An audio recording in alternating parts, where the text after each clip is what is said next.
Scotty doesn't know. That boy about to be here in like 5 minutes, he said. But we That's good, cool, though. man.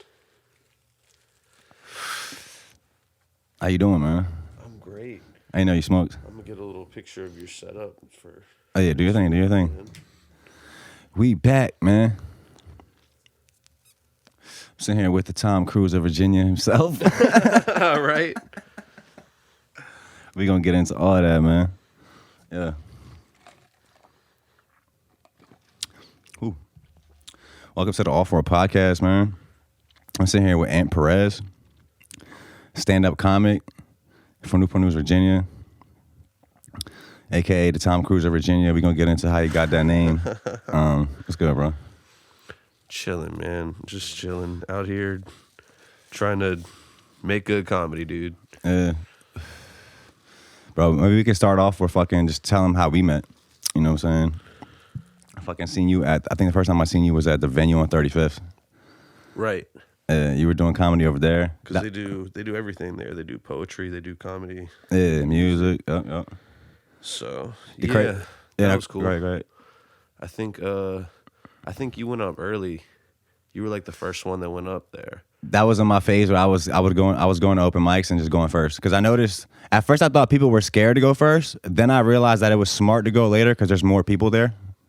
Then I was like, okay, maybe that's why people want to go later in the set. Sorta. And I guess so. Really, what the kind of the theme is there is, since it's a lot of comics and poets, people that do music kind of just get in wherever they get in on the list. But since it's mostly poets, they sign up towards the end. And then just because you never know what someone's going to do when it's poetry, it could be something like really serious. And then following that with jokes is hard. Oh, that makes sense. Because people write poems about some tragedies, man. Then you come up there like, yeah, you know, funny if that was like you had a joke about that tragedy like in your set too. That'd be funny. Right. Yeah. They hate it when you do that there. Yeah. The crazy part is that was actually my very first time ever seeing stand-up comedy in real life. Really? Even though it was an open mic, it was up and comers. That was my first time. I mean, obviously I like comedy. I like Dave Chappelle, you know, a few comics that I watch stand-up like on Netflix and online. But in person, that was my first time, and I gotta say, like, it felt like I felt it. I felt the stand-up comedy energy. Like, you know what I'm saying? Like, it's different in person for sure. It's definitely something you have to experience in person. I mean, it's a whole when you see stuff on, like when I was on Kill Tony, like there's a dude, William Montgomery he gets on Kill Tony like every episode to close out. And when you're there, the energy that he brings, he's such a high energy dude. When you're watching it on the podcast, just on YouTube, sometimes it can be like, what the hell is going on here? But like when you're in person and watching him just like bring that energy, it's like, oh my God, this guy's a fucking monster. Yeah. I was talking to one of my friends about it. I was like, man, it's crazy because, I mean, I think he's a great comic anyway, but when you see it on the podcast, it's like, man, these people, you got to see this dude live. Like it's a whole different it's like you almost take it for granted. Like it doesn't. For me, what stuck out was the vulnerability, right, of the comics, right, of just seeing. I mean, because I feel like I kind of read people and stuff too, so it's like I kind of pay attention to what I try to pay attention to what's being said or done between the lines, between the words, right. So you can really tell people are like not sure if a joke is gonna land or like, you know what I mean, right. It can be like that, and sometimes, I mean, it depends on the room. Like at the venue, you don't really want to do like your hardcore jokes there. So sometimes people can be like, you know, should I say this? Like, what do you mean by hardcore? Like not practice all the way, or like more edgy? I guess more edgy material, more blue material. Because like, I mean, you can't. It's hard to do like a joke about getting abused in a room full of people that have been abused. You know what I mean? Because a lot of them, they'll clam up, like, you know, and it's a hard topic to pull off anyway. But isn't well, I guess if you write a joke about abuse, aren't the people that you're kind of trying to make feel better the ones that have also been abused? You know what I'm saying? Yeah, it's just in the open mic scene, there's so many people that haven't figured out how to like walk that line. I'm not saying I do either. Like that's why I don't do those jokes there, because I haven't got to the point where it's like I can maneuver around this topic without people thinking he's just being an asshole. Like, no, I'm just doing comedy. But that's why there's certain like subjects. I mean, I'm sure like there's stuff that I don't talk about now. I'll talk about at another time, another year, another 2 years into comedy. But It's funny because like I even have some, like I don't even know what they are off the top of my head, but like there's some stuff that I have saved in my notes, and it's like these are jokes that I want to do, but I know I'm not good enough at this point to pull off this particular material. So let's just save it in the notes, and maybe one day I'll come back to it and be like, oh, that's the angle I want to take on it. Yep, you can come in, bro. What's good? It's my boy Karen, bro. What's Karen, up, dude? Ant. I guess I was gonna ask you too, like what does comedy mean to you? Like I guess maybe different comics have different intentions, different goals with it. Like is the goal to get a laugh, to like kind of being able to like to go deeper in a subject, like you know what I mean? The goal for me is just to get good at it, because it's kind of just like what I care to get good at. Like I've gotten good at selling phones or like making sandwiches or whatever other bullshit someone else has wanted me to get good at. But this is something that I can do. I'm like, I want to get better at this, not because it's the new sales you know what I mean? Not because I have to take an e-learning on it, just because I want to get better at it. Like I want to do good at comedy. Yeah. What does being good at comedy mean though? I mean, I guess that can be, you can answer that a million different ways. Like just being able to take different approaches to stuff and, you know, get a laugh out of stuff. You know, you never know. You can joke about anything. It's tough to joke about anything, but you can, and a good comic can joke about anything. So I just kind of want to get to the point where whatever's on my mind, I can say it, and like people can, I guess, trust that I'm being genuine about it, but also being funny at the same time. Yeah. For me, bro, it's like I'm not a comic, so I'm sure you look at things, you have maybe a different perspective on it. For sure. But like for me, like okay, probably my favorite comic is Dave Chappelle. Yeah. So it's like when I'm watching his stuff, like I know I'm a laugh, I enjoy the laughing, but for me it's like the part I really enjoy is like the people that make me think about something different. For sure. Like you know, or it could be like a tragic situation or whatever. Just allows you to kind of like look, like step back and kind of just like look at it with like a fresh perspective, and almost like not take it as serious, like you know what I mean? Right. And honestly, I mean, Chappelle's one of my favorites too. Like I grew up watching the Chappelle Show on Comedy Central every night at 9:00. Like, I mean, that was my thing. I watched so much of his comedy that, I mean, yeah, he's definitely one of my favorites. Like, I mean, it's probably part of the reason why I wanted to get into comedy, is just watching someone like be so good at something, and I mean, enjoying the craft. You know, and I can't sing, I can't draw, like. But just the like the factor of it, of the actual like the articulation of thoughts and ideas.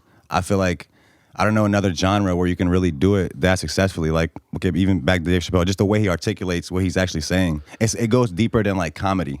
It's not just like, oh, this is comedy. It's almost like philosophical, damn near, like. Right. And I mean, that's why you've seen the stuff, like, there's been stuff where they say, like, Dave Chappelle is, like, the modern day Socrates, because he really is, that's like. Fire. I haven't heard that, but that's fire. Yeah. It really is. Like, I heard it one time, I was like, yeah, that makes sense. That's why it stuck with me. I mean, dude is good at just taking an angle at something and really, really putting it in a way that you haven't thought of, but makes perfect sense on some stuff.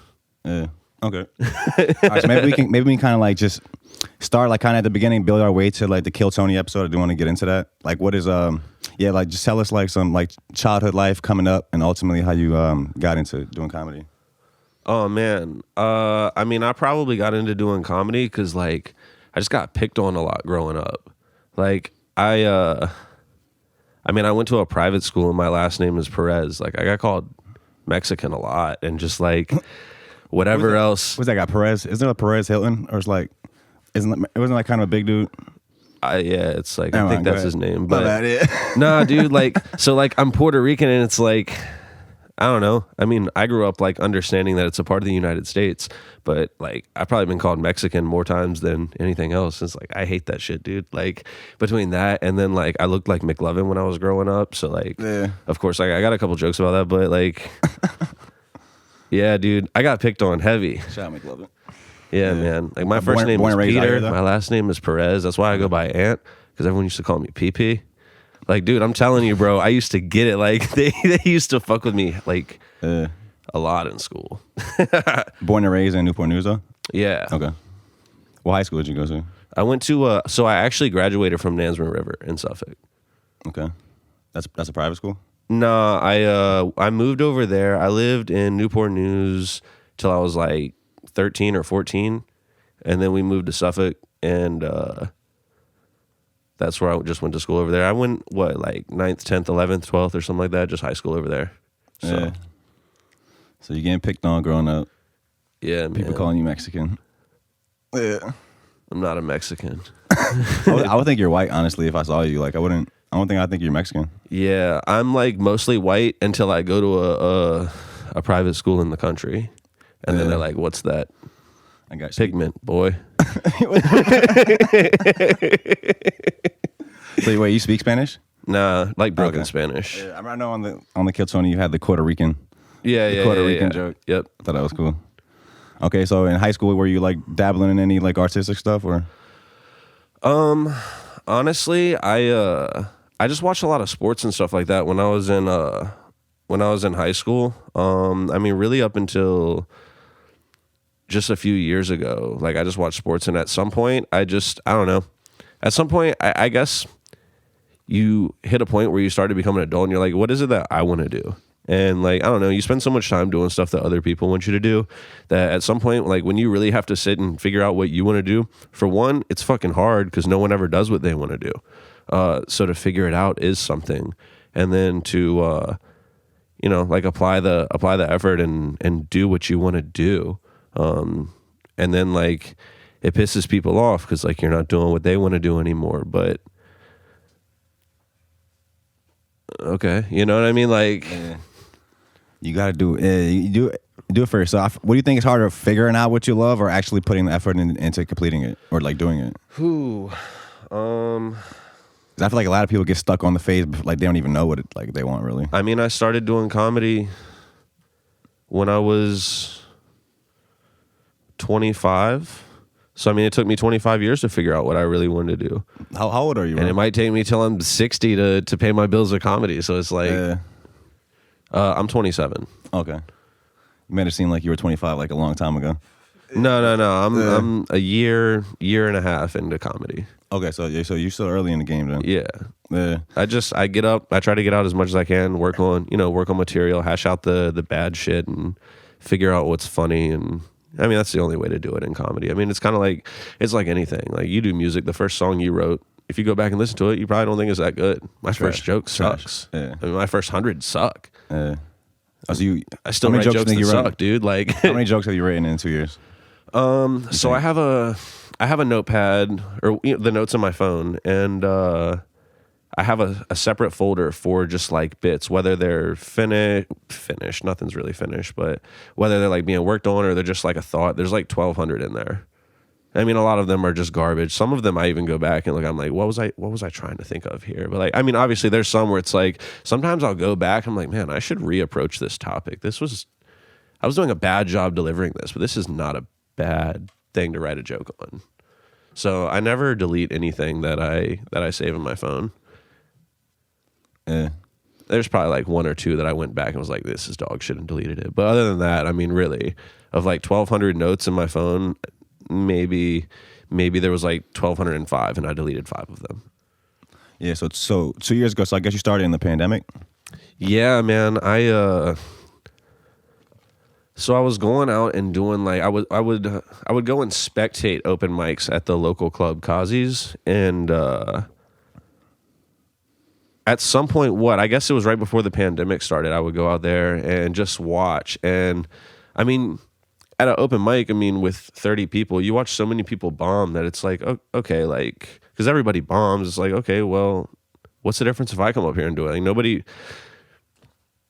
the only person that remembers you bombing the first time is you. You know, like nobody really cares. That's the funny thing. Like religiously goes there. It's like, bro, fuck, I can't remember that time, bro. Now once in a while there'll be like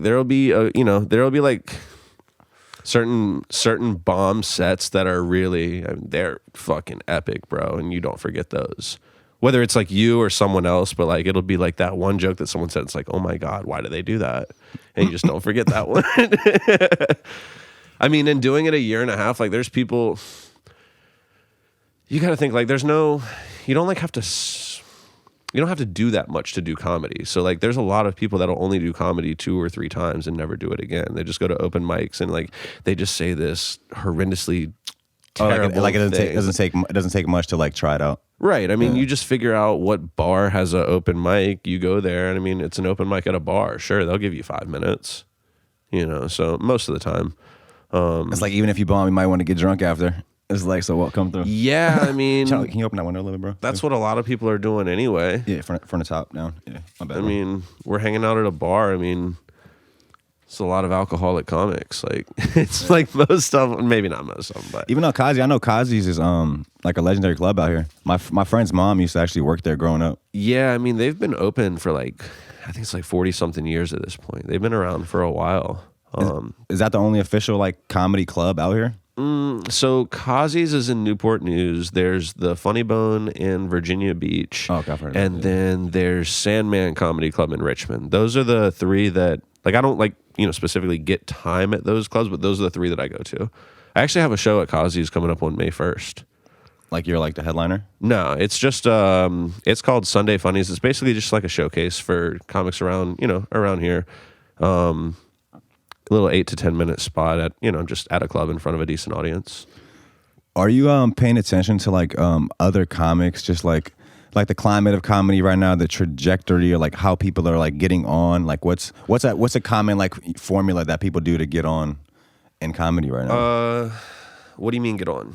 Like get on as far as become successful, like you start making money to do it. Like for for example, I know like Andrew Schultz. You know Andrew Schultz? Yeah. He did he's been doing it for a long time, but right now his recent thing was kind of putting like short bits like on Instagram and like short clips of YouTube. Right. And that kind of like how he got his comedy out. And that's not really a bad way to do it. I mean, you should just I try to get footage of my set more times than not, at least. I always get the audio, but it's good to get the video because you never know what moment will come from that. And a lot of times there's something that only lasts 10 to 15 seconds in a set. And it's like, it's something that's never happened before. It'll never happen again because it's just a unique, this happened at this time and this is how it went about. And you happen to like do really well in that moment.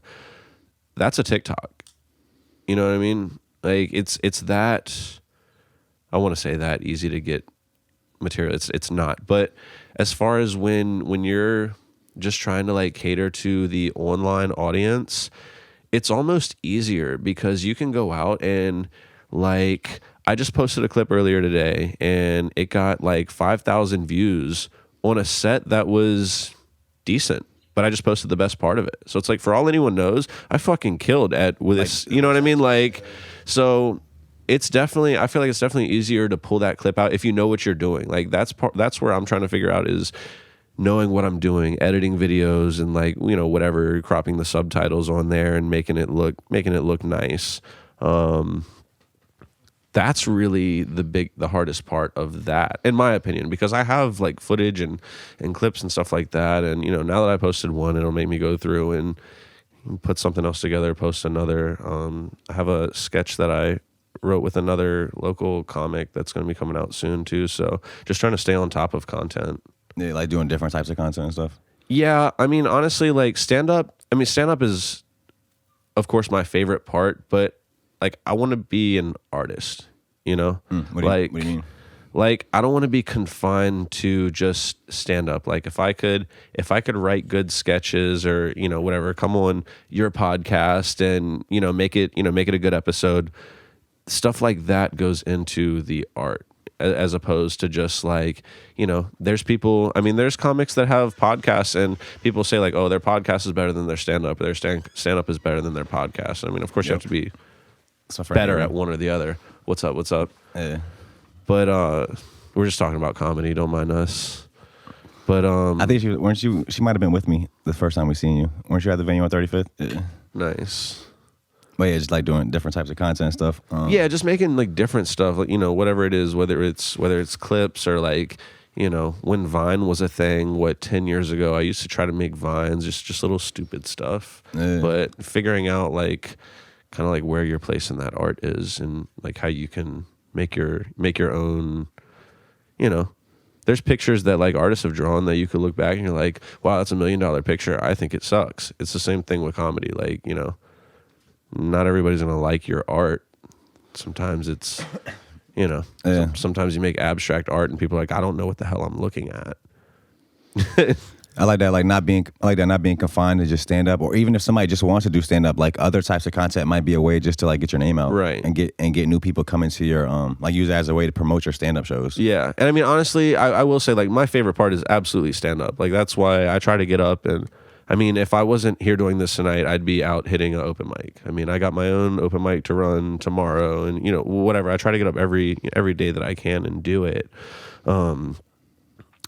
I think I forgot where I was running with that, but it's really just like getting up as much as possible and working on, working on the art and working on jokes. I mean, there's people that take like a year and a half to write a bit, even though it doesn't change a ton. Like they're changing like the word placements here and there. And what if I make this word this, even though I'm saying the same thing? Does it sound funnier? Does it get a better laugh? Like it really takes dudes. Like the people that are recording a special like every year are writing their asses off, and like nobody even knows it, dude. Like there's people.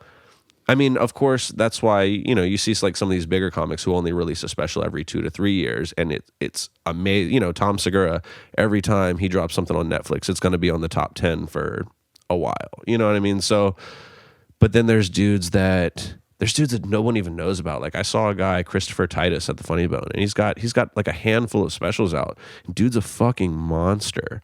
Like, and I mean, he's not on Netflix and he's not on HBO Max. So like people don't know who he is. Comics know, but I'm probably the only person in this room that knows who Christopher Titus is. You know what I mean? Like, is there like an underground in comedy? Like not music, really. It could be like mainstream artists, underground artists that like a lot of people know, but they're not really in like, Sort of, kind of. I mean, really what it is when these people do arena tours, when Dave Chappelle goes out and does like his arena tour, like there's somebody opens for him. He doesn't just walk out and start telling jokes to a cold crowd. You know what I mean?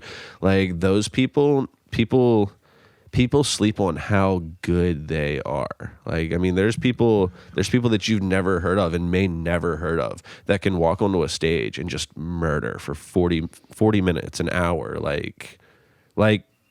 Like something you wish you would have seen on Netflix type deal, dude. Isn't it a thing that they're saying like Netflix is just giving everybody specials right now, like even like whack people? Is that like a thing?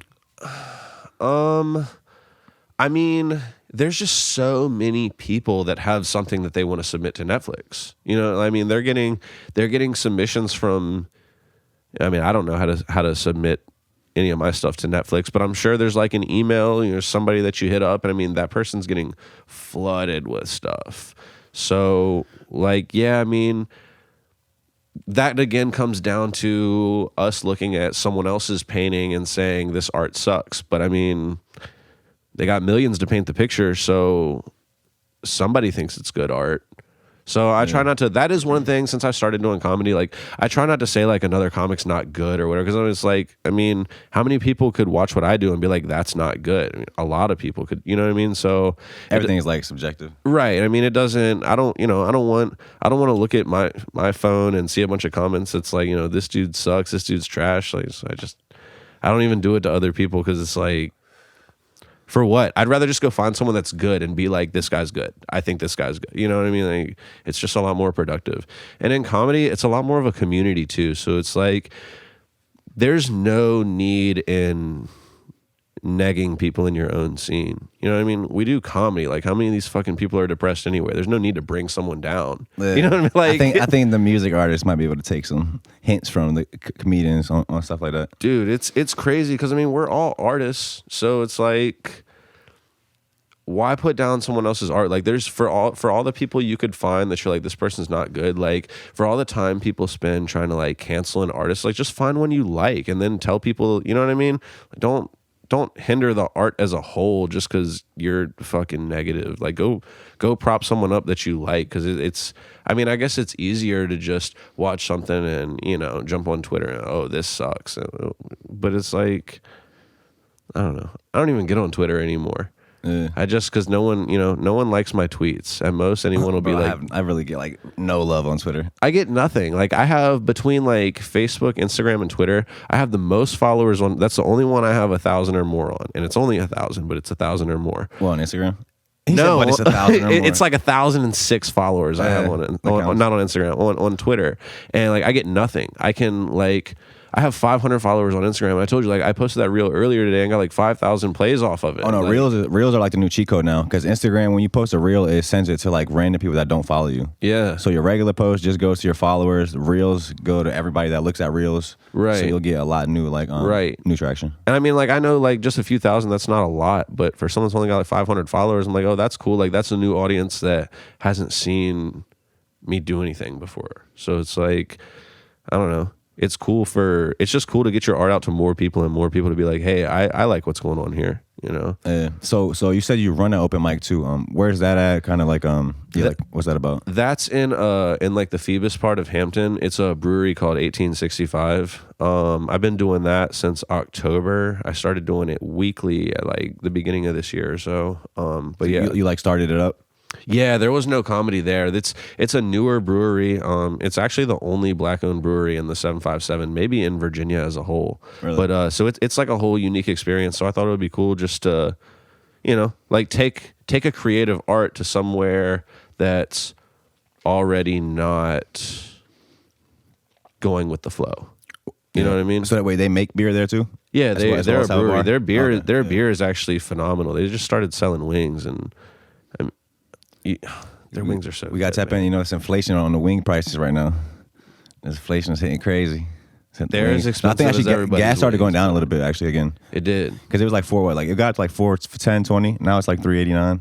Something like that. It went down a little bit. Yeah, I only put $60 in my tank today, not 70. And what's the brewery called again? 1865. Okay. Yep. Yeah, so that's what like once a week? Yeah, that's every Wednesday. I normally start it between like 7:30 and 8. I mean, a lot of comics come from, there's a lot of traffic on, you know, from where most of the comics come from. So sometimes I start at 8, sometimes 7:30-ish, somewhere in there. But it's a fun little thing. And it's cool because it's like you can get out and, I mean, it's an open mic. I don't bill it as anything other than an open mic. There's no cover charge. It's literally just like comics come here, they work on their shit. If you like comedy, like you can come out and watch these people. You know, some people perform at like the Funny Bone. Some people are working on like getting booked, but like that's the open mic. You never know what you're gonna get there. And sometimes like the people that are normally funny, like you'll see people that get spots at like comedy clubs and stuff like that, and they'll not do well, but you can actually appreciate when you see that, because you know when you're actually studying the comics that go up there, it's like, oh, why do they not do well? Or, you know, was it this? Was it that? Was it, you know, they're just working on new material. And it's cool to see people that you've seen go out and just do really well for like 20, 30, sometimes 40 minutes. Go up and actually have a bad set. It kind of puts it into perspective of like, you know, like everybody still has to work. Does everybody like always, is that like a thing like, as a comedian, like you always have a bad set sometimes? Like no matter how big you get? Yeah, I mean, we're halfway through the month. I mean, I'll definitely bomb again this month. Like, I mean, when you get up every night, I mean, you can't, that's one thing that separates it from music. Like when you come out, you know, when you write a good song, it's going to work most of the time. But like, you can't just deliver a joke the same every time with the same beats and like expect every crowd to feel it. Because like, I had a set recently where I did what I think is like one of my best jokes, and it just fell flat. And like I tried to like throw something on the end. It's just nothing. I'm like, all right, well, they didn't like that one this time. Like it's amazing. It's amazing like how comedy really is. Like there's people that go through like comedy clubs, and you know, like they'll like bomb all day on the Friday shows, and then the Saturday shows, it's like if you go to those, you think this person's the fucking goat because they just crush for as much time as whatever, you know. That just certain crowds not being as receptive to certain jokes, or what? Them feeling more comfortable on certain nights, or it really depends. I mean, like sometimes sometimes you can get away, say for instance, more with like a late show. Like everybody's been drinking, everybody's really settling in. Like the show's getting going at 10 at night. So it's like everybody that's there at that point is generally there to like turn up. But sometimes, you know, you get the people that are there at the say 7:00 show because their parents and they had to get a sitter and they got to get back home by 10:00. You know what I mean? Like they might not find the same shit funny as the people that are just getting their weekend started type thing. Yeah, and I feel like comedy, yeah, that's a good point. So like comedy is more of a market. I feel like for like more grown people. It's not like kids might be watching you on YouTube and shit. Right. But who's coming to the comedy clubs to the stadiums? I feel like it's more like people like in the real world that are working and that like used to have kids and stuff like that. Yeah, there's a lot of those. Like you'd be surprised like how many like times you'll have an audience and say like 50 people, there's a couple teachers in there for sure. Like, or like there's a couple whatever. Like it's a lot of I don't want to say like the same people, but like you'd be surprised who wants to get out at the end of the week and hear a good joke and laugh. Like, yeah. You know what I mean? Like we need to go out. We coming out, man. You gonna see me at comedy shows when you coming up. That's cool, man. Okay, so you hit me a few months ago talking about going to Kill Tony. Right. You were gonna try to get on. I think you said you were gonna try multiple times. Like if you didn't get on the first time, right? You actually got on the first time you went, right? I did. I got super lucky. Yeah. So you went out there. Shout out to Tony Hinchcliffe. I really like the show. I've been watching it for like a few months. I would like to start something out like that, like a reoccurring live show, something we could do out here, just around music and something. Maybe you can set it up. I can talk to the brewery. Maybe that could be a cool spot. Maybe I don't know. But yeah, I like that. So you went out there. You got on. Yeah, fuck with that. Like I know. They were joking on you a little bit at the end, and we gonna get into that. But yeah, they were good jokes though. That's the worst when someone gets you, you're like, damn, like, because a lot of times, like I told you, I've been picked on a lot. So like I'll hear a lot of jokes. I'm like, man, I've heard that. Like I heard that in 6th grade. But then like when Rich Voss told me I looked like a Roman nickel, I had to Google what it was. I was like, God damn it, I do look like a Roman nickel. Like, I gotta Google that, yeah. Dude. Bro, what I really noticed from that is that they have like a perspective on Virginians that I didn't really realize. Like I guess everybody thinks we're like everybody's super country here in Virginia. They think we're dumb hicks. And I was just talking. I think me and Avery were talking recently. Like, do we have a country accent as far as being in Virginia? Because I feel like we don't in this area. But they were like she was telling me like we probably just don't notice it because we're here. But like I don't think we do. Dude. I've never been to like the Roanoke and like the Charlottesville. Like I've never really been to those places, so I don't know. Like maybe, I mean, that's the other whole half of the state, so I guess maybe there is a lot of dumb hicks. Like I mean, I've been to Smithfield, and there's, you know what I mean, like yeah, no. So I don't do shows in Smithfield. They're dumb hicks. It's gonna be a comedian out of Smithfield coming up about it just to shit out you. Like, yeah, come here, bro. What's your Mexican ass? Yeah, right. So you were so you were nervous, like, to do it on Kill Tony? So here's the thing about Kill Tony is like they draw a name out of a bucket. So when it's you and however many 50, 60, 70, however many other comics sign up for it, you can't really be. You can be like prepared for the moment, but you can't really like anticipate it. You know, like. There's people that go out there and like, I just as easily could have went out there and tried to get on every show that I could and like never got my name pulled out the bucket, Like if it didn't happen the first day I was there, it wouldn't have happened because it didn't happen after that. So like I got lucky on that first day. Oh, you tried to go up again? Yeah, they had a whole festival. So they did 4 episodes for the time that I was there. And I got on that first episode. My buddies, they got on the last episode that just came out. Nick Dees and Michael Ridley, they did really well too. So like, it was cool. It was really cool that all 3 of us went out there and like all 3 of us got up because in all likelihood, all 3 of us could have gone out there and none of us got up. I mean, that's actually what the odds are. So, but it's cool to go out there and, everybody that went there was, prepared for the moment and got the opportunity. And I mean, I feel like we all took advantage of it, Obviously, I can go back. The more I listen to my set from it, the more I'm able, the more I'm like, I could have done this better. I could have done that better. But I mean, whatever.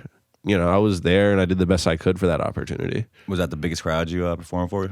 Yeah. Especially on that episode, they said it was sold out. So it was probably, I think they said like 350 people in there. Damn, okay. So I mean, that's a big ass space in there then, because you can't really tell on camera, but right. Yeah. It's a big, and I mean, there's like a upstairs balcony too. So, and there was South by Southwest was there. There was a whole festival going on. So that episode, I mean, there was just so many people there.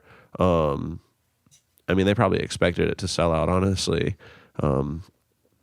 But it was a lot of fun. And that's the cool thing. Like when you go and do like these bar shows and stuff like that, sometimes you'll have a joke and it won't do well because you're in a fucking bar and everybody's drunk. You're not in a comedy club where everyone's here to hear a joke.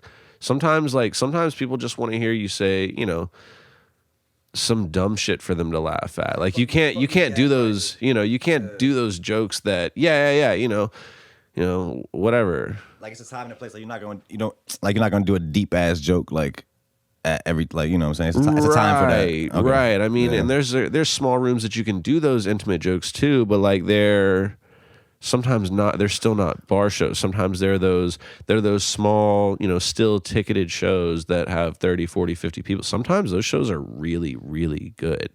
I mean, especially if you get it like packed in a small room and you get, you know, where everybody can kind of get their piece of the action and you know, you feel like you're, I guess, more, or the crowd kind of feels like they're more part of the act because it's, you know, everything's right here. You're not on the balcony.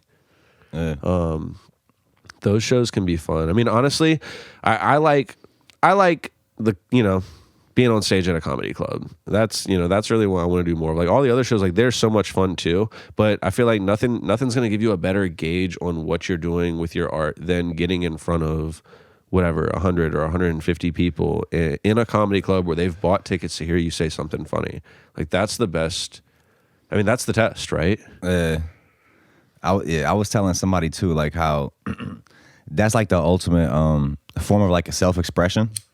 Like it's like the truest form of self-expression because you're really up there. Like I think I was comparing it to music as far as like I'll go on stage and perform and like I know exactly, like you were saying earlier, I know exactly how I'm gonna rap this. I know or I might have a beat. It's like I'm hiding behind the beat, right? Or like, but that you're just literally going up there and just talking. So it's like almost like it's like the most vulnerable you can be. Like I feel like maybe like the most vulnerable thing you could do on stage. Right, I agree. You know what I'm saying? And I mean, like the comics that kind of let that out, like I guess that's kind of part of like being yourself on stage. And like as someone that's only a year and a half into it, like there's so much stuff I don't know. Like I'm still working on being myself on stage and like whatever, trying to get away with like whatever those little goofy things are that I want to say, or like I'd say, you know, in private around my close friends and we're all laughing, having a good time type thing. That's really what you kind of want to get to, but it's hard because that's why you can't go up and do it your first time doing comedy and just all of a sudden like be a legend. Like that just doesn't happen. Even people that you hear about and they're like, oh my God, like they're here. Like, you know, like even people that have won Last Comic Standing were doing comedy 10 years before they were on the show.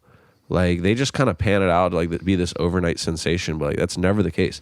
Everybody's paid their dues, dude. Like, that's pretty much for every industry. Or like you see like a lot of people that like transitioning to stand up that might start on like the internet. Right. Like we're doing like the sketches that we're talking about, like Desi. Right. Like he's going in stand up. Who's that? Like Desi Banks. Oh, gotcha. Yeah. That's some of my favorite, my favorite internet comics right now is Desi Banks, Country Wayne, and this dude Lou Ratchet. I got you. If you don't know who Lou Ratchet is, look him up. Okay, I'll have to check that out. I heard of the other two. I think Country Wayne. I think he's coming to Virginia later on this year too. I've heard his stand up is really good. Is it? I haven't personally seen it. I mean, I like to see. Honestly, what I really like to do when I go to a comic shows, I like to go like when I go, for instance, like Sandman up in Richmond. I go for the 7 and the 9:30 because I like to see how they adjust with those early and late crowds. Like that's how I was talking earlier, like the stuff that they'll get away with more on the late crowds, or sometimes like they'll do a joke and it just like, you know, sometimes they'll have like a whole bit and it doesn't work. And they're like, oh, well, maybe like this joke just doesn't work in this region. Because sometimes it's like that, you know, sometimes like I'm sure there's jokes they're telling over in California that if you said them here, like, what are you talking about? Like, you know what I mean? Like there's, you know, like the whole statue thing with the statues in Richmond. Granted, that was like a national thing, but like there's parts of the country where like if you went and talked about that, like what the fuck is this guy talking about? You know what I mean? Like what statue thing? The Richmond statues. They probably took them down? When they took them down, okay. Yeah. So. Yeah. Oh, yeah. I was asking too. Did the people like tap in with you after Kill Tony? Did you like anybody follow you on Instagram or?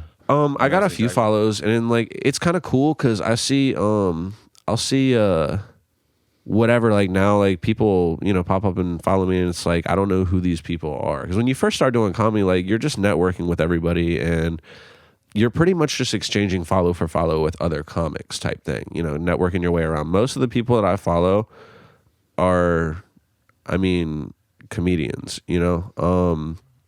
But that's part of the game. Like that's the biggest thing in comedy really is networking. Like being funny, obviously, but you can't do shit if you can't network. It's really everything. Cause it's like, if you're funny, but you don't know how to do like networking in person or like social networking, you know, you hit somebody up and you say like, hey, I'm going to go to Philly. Can I get on any shows? But like nobody knows you. You know what I mean? Or like, you know, that's why even when I like going up to Philly. I think they have a really good scene. That's why I use it as an example. I'm actually going up there later on this month, and it's like comics are so cool, man. Once you go up there, I've been up there a few times and just networked with people to the point of like when I go up there, you don't even have to like pay for a hotel because like you just network with people and they all understand like you're out here grinding. Like I can't do this as much if I buy a hotel every time, and I'm trying to do it as much as possible. So there's enough comics and like, I mean, there's comics in this scene too, but like in bigger scenes like that, there's more comics that are really trying to do that. So it's like, once you've gone up there and like, you always want to be like nice to people, dude. Like you never know. No, like, I think that's the biggest key, bro. No matter how talented you are, if you're an asshole and nobody wants to work with you. Yeah. I mean, it doesn't matter. Like nobody wants to be on a lineup with someone that's talking about how they're the best person on the lineup type thing. You know what I mean? Like unless it's a touring headliner. But like for like these local shows, like people say, you know, whatever. It's like, okay, bro. Yeah, you know what I mean? Like, that's kind of where I'm at with it right now too, bro. Just as far as networking, like really, like I'm really trying to have like a great relationship with somebody from every state. So right idea. Now I got a few people and I know from a few different states. I'm on my way there. It's a good idea. And just really just finding consistent people. Right. You know what I'm saying? Because like a lot of people stop doing this shit, but it's about finding those right people that are, you know what I'm saying, take it serious and then see the vision. Y'all visions can come, like, you know what I'm saying, you can collab, all of that. And just imagine, let's say you have a friend in every state, 50 states, bro. Right. You wake up in the morning, you got a project, you hop on the phone, you make 50 phone calls. Right. You have a conversation with everybody. And I feel like that's how traction happens. Right. You know what I'm saying? Then you moving outside of the United States, different countries, all of that. And it's like, it sounds like, almost sounds crazy to say, but it's really not that crazy. Right. You know what I'm saying? Like on Instagram, I've actually made like connections with people off Instagram, and like even producers that I found their beats on YouTube, and literally just like found them on Instagram, and like we've had video chats, right. Talk. Like I talked to like shout out Nate 22, bro's in South America and Uruguay. Right. Like what is like 20-year-old kid making beats. Dude, that's awesome. Just like making connections like that, bro, and I feel like also like collabing just kind of gives you motivation to keep going.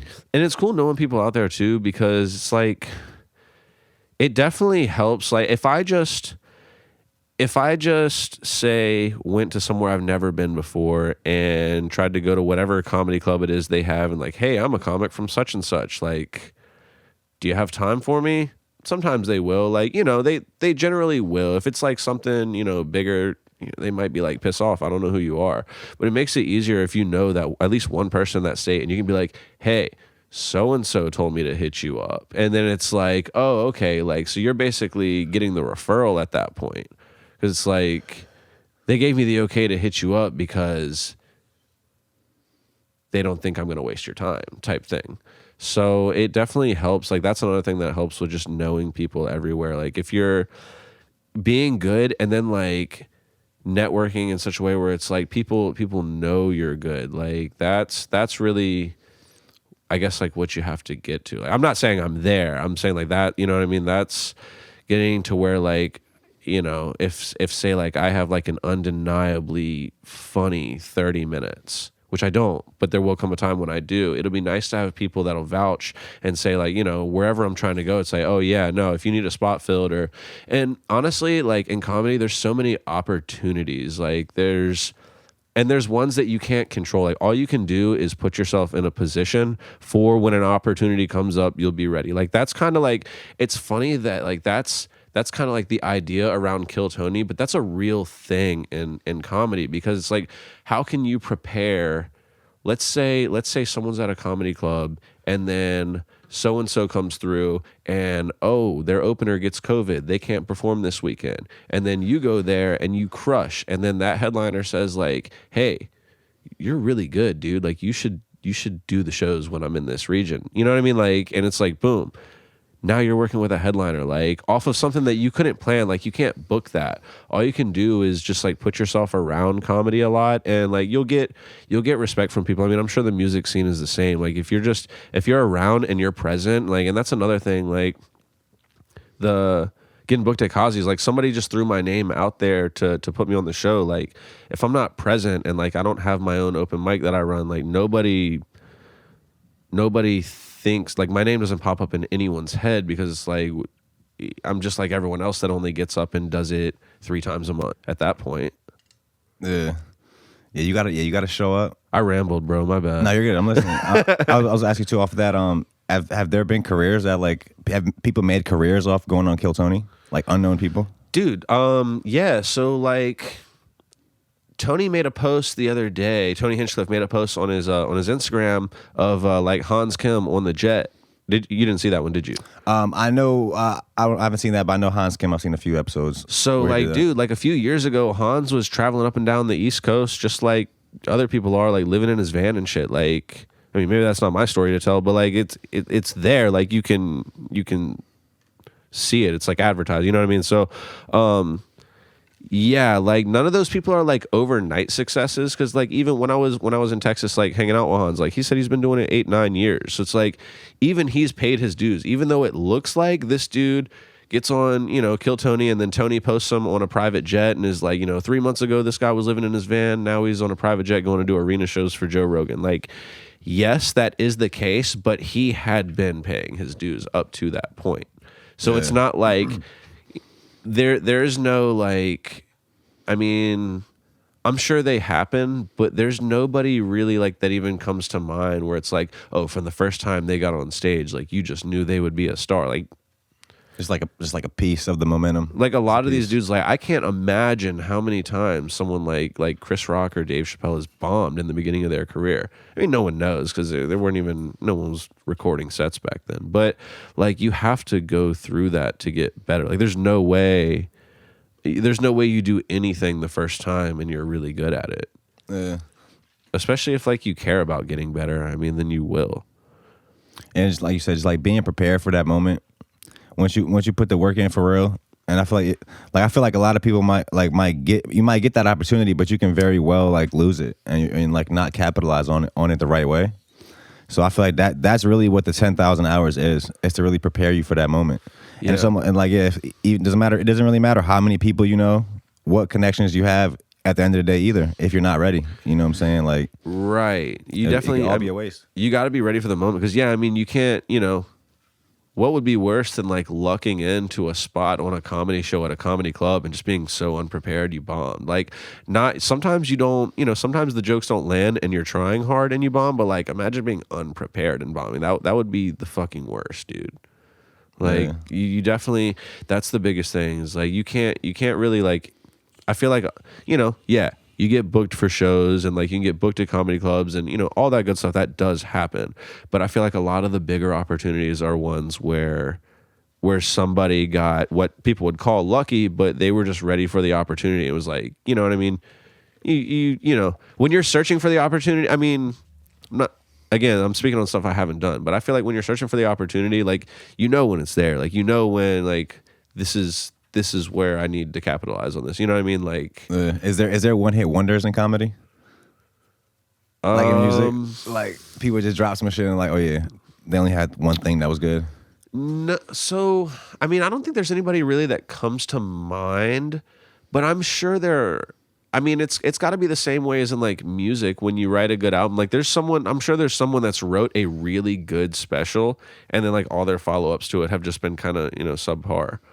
I mean, same way like in music, like, I mean, it can happen with anyone, right? Like, who's someone in music that made like a good album and then like even had a good 2 albums, and now it's just kind of like, well, usually I guess a one-hit wonder in music, somebody that really like has a major success and then has no success. Right. So it's not even just having like a little bit of success, then having like a little bit less, but it's like having passing everybody, having the top success, being the mainstream, and then kind of losing it all. That's the one that wonders me. Yeah, no, I got you. Yeah. Yeah, nobody really off the top of my. I mean, like I said, I'm sure there's someone out there, but nobody really off the top of my mind. Yeah, hell yeah.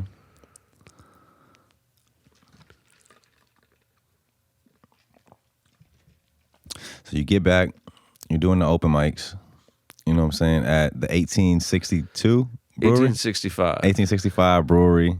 Shout out to them.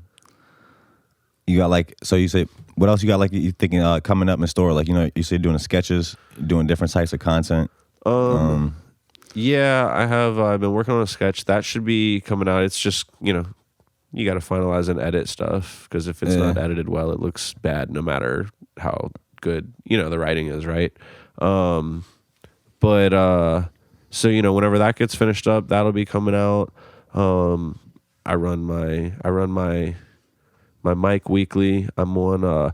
It's funny. I'm on. I thought I wasn't gonna get. Well, I thought I wasn't. I was just when I started thinking about because I'm trying to get booked on stuff every month this year.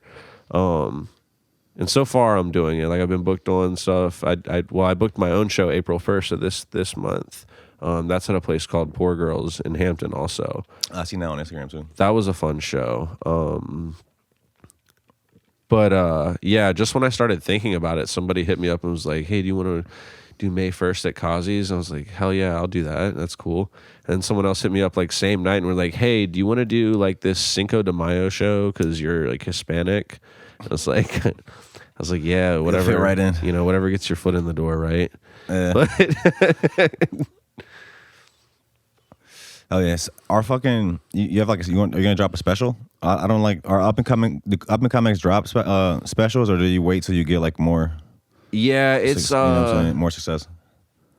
So it's funny when I first started doing comedy. I mean, even now people say, when I first started doing comedy, people would say it takes 3 years to really figure out kind of what you're doing on stage. Before you even think about doing a special. Yeah, and I feel the same kind of applies. Is one of my friends, Nick D's, he's gonna be doing a special.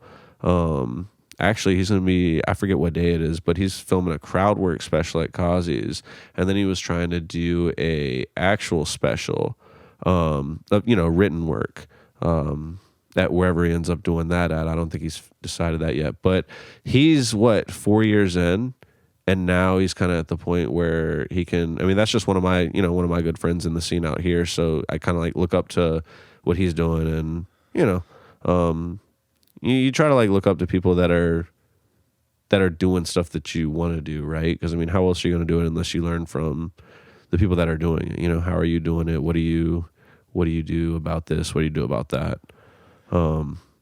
But it definitely takes a while to have enough material for a special. I mean, especially someone like me, dude, at this rate, it's going to be a minute before I have a special. Just because, yeah, I have a bunch of stuff wrote, but when I go back, I'm I wouldn't say that, or I wouldn't say it like that, or, I don't like this. I mean, there's a lot of jokes that I've wrote, and I just go back, I'm I don't like this joke anymore. So it's so funny. I feel like the way that we critique our jokes, it's got to be how Kanye feels when he's about to drop an album, no, wait, I got to do this, I got to change this, I got to change this. That boy would drop the album, then go back and change some shit and undrop the album. Dude, update it. But yeah, that's kind of how I am about the material I write too. Though it's it's never I don't feel like I have any jokes that are actually completed, because you know what I mean. That means that I can't add something to it, or change something in it. So none of my jokes are even done yet. Even the ones there's ones that work, but that doesn't mean they're finished. Yeah, like you said earlier, is anything ever really finished. Right. To me, that's kind of where I feel I just be moving on to the next thing. I try not to overthink shit. Yeah. Even with the podcast, I'll do a podcast, I'll edit it. I mean, I'll live it, edit it. So that's already twice right there. Right. And then I may watch some clips, whatever, here and there. But I try not to really look at it too much, or even when I'm editing it, even think about it too much. For sure. You know what I'm saying? Just like you can get caught up like that. I'd have a hell of a time editing a podcast because let me do this. Let me take this out. Yeah, I don't take shit out. Even we're kind of known for awkward silences sometimes. Right. I've had a comment. Shout out to what's her name?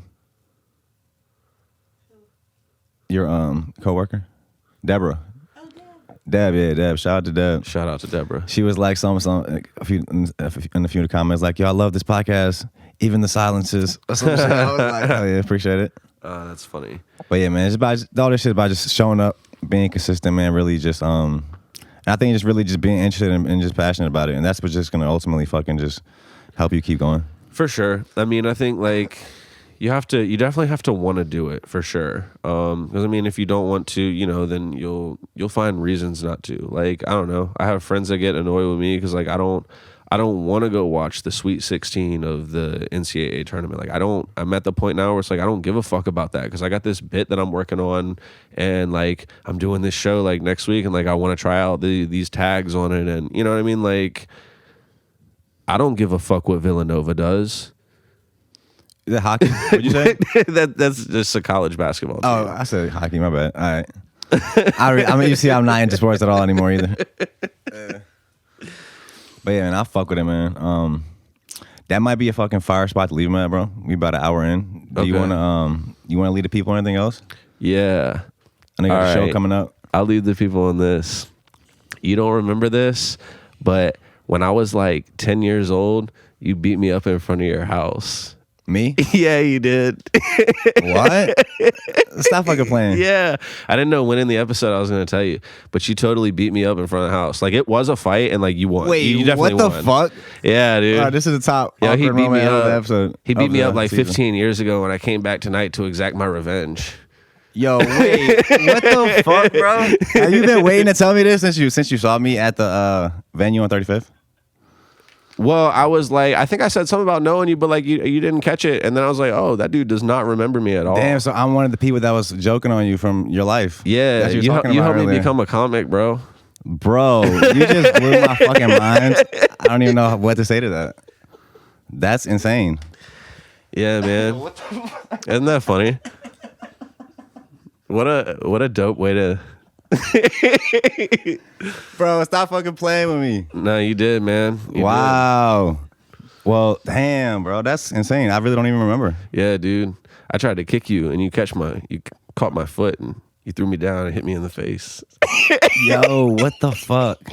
Well, I apologize. I really don't remember. I should have been throwing kicks, man. That's sweet. Yo, that's crazy. Well, that's full circle. That's actually crazy that we're actually doing this podcast. That makes this podcast even more crazy. Hell yeah, man. Bro, what the fuck? Y'all heard it here, bro. Unbelievable. Yeah. If that wasn't on camera, I wouldn't believe it myself. All right, man. I don't even know how to end after that. When's your show? When's your next show? At Kazi's, it's going to be Sunday, May 1st at Kazi's Comedy Club. It's called Sunday Funnies. Yeah. Aside from that, like I said, I run my weekly open mic in Phoebus, and to get more stuff, I always post about any shows, stuff like that I'm on. I'm always posting flyers and trying to get better about putting content up there. That's all mostly from Instagram at Ant Perez Comedy. Yeah. Hard. I also have a show coming up. I'm still weak over that. I also have a show coming up on the 22nd, man, of this month. That's next Friday. That's Saucy Indy's birthday bash. Pull up to that. Okay. Yeah. I appreciate you for sliding, bro. That was fucking legendary. Yeah. Real shit. That was a legendary ass moment. We appreciate you guys for tuning in. Like I always say, fuck with the artists from the 757, and we'll see you next week. Peace. Hell yeah, bro. Fucking insane. Hell yeah.